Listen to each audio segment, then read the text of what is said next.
Capsules. So, at the start of your turn, you'll get your inventory of capsules, and you'll see what you have available, and you can use the capsule, and you can decide to either put it on a space or use it directly on yourself. And as we saw in the explanation, you can put it up to 10 spaces away, only on blue and red spaces. You pick a space, throws the capsule, and bam, now there's a mushroom there. So anyone who lands on that space, as you see here, will get a mushroom.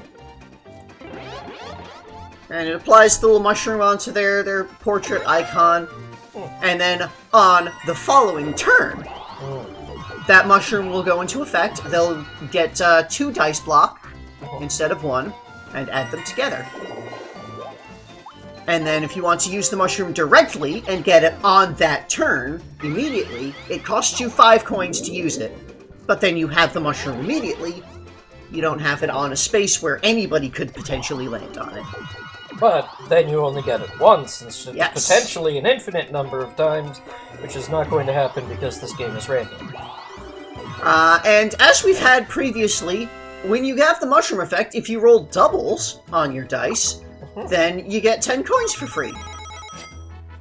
More random! You got lucky with it.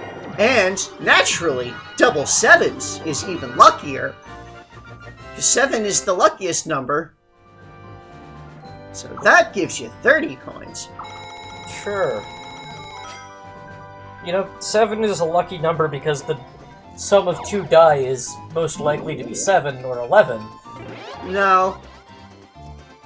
No. What? There's other reasons why 7's a lucky number. Anyway, the gold mushroom, the super mushroom, it's the same thing. When you land on the mushroom space, it gives you the mushroom effect, and you get 3 dice blocks for this. It costs 10 coins to use it directly. It gives you the same thing. You get the mushroom effect immediately. You get your 3 dice blocks.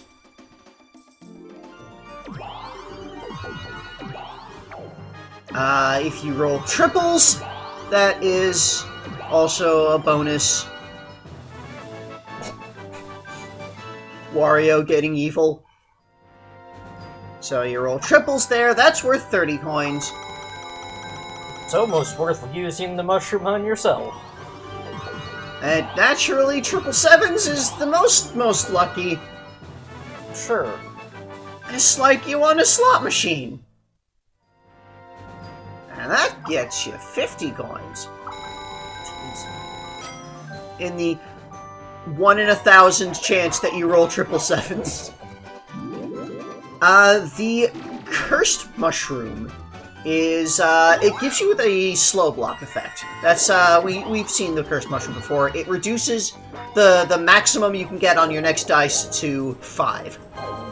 You can use it on yourself for 5 coins, and, you know, there's times when that makes some sense, like you want to land on a specific space nearby, or there's something that you don't want to hit up ahead.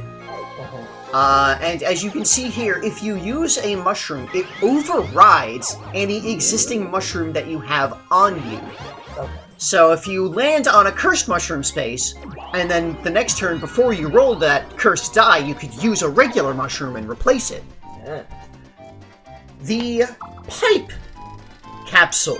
You put it on the board, and you do a little roulette, and you switch places with another player.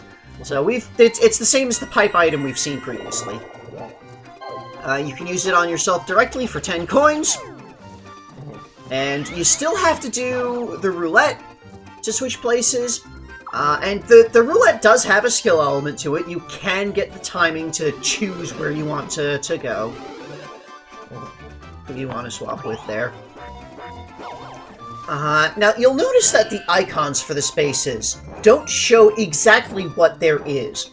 Like, the mushroom icon didn't show what exact mushroom there was. And here there's the little arrow icon. That's like a movement event. You don't know exactly what it is until you've landed on it, or unless you've memorized what it was. Anyway, that was the Klepto capsule, which moves you to an opponent's space without swapping them to where you were. 10 coins for this one as well. Yes. But otherwise, it works the same as the pipe. You get the little roulette, and then it sends you to that opponent's space.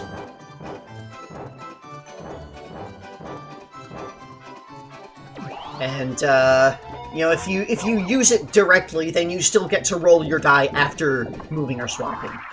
The bubble capsule, named for lava bubble, it's Potobos. And when you land on that space, you get burned, you soar ahead 10 spaces, but you lose all your capsules because you got burned. So you may have seen him dropping the capsules as he ran ahead. You can use it directly on yourself. I would think that was 10 coins. And when you get burned and are hopping forward, it picks a direction to go at random, and you skip all events. So you'll skip past the star, you'll skip past any board events that are there. Wiggler space. Wiggler takes the place of, like, the Mushroom Genie. Wiggler is what sends you to the star. Wiggler turns into Flutter when you pay him the 20 coins. You have to pay the coins before he takes you to the star. This is how caterpillars work. Yes. You have to pay them before they metamorphosize. Yes. And then you just immediately get the star, so you pay when you're still on the Wiggler space, but then you just get the star immediately, so you don't have to, like, pay twice or anything. Using it directly costs 20 coins, and then you get the Wiggler flower come up. And then you have to pay another 20 coins to actually get the star out of it. So...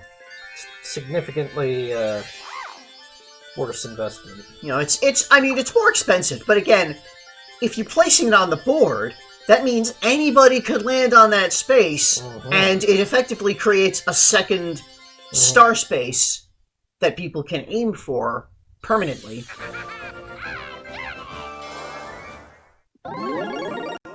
And if you don't have enough coins when you get there, you still get the option to say, yes, I'd like the star, and then you just, too bad, you don't have enough coins. Sorry.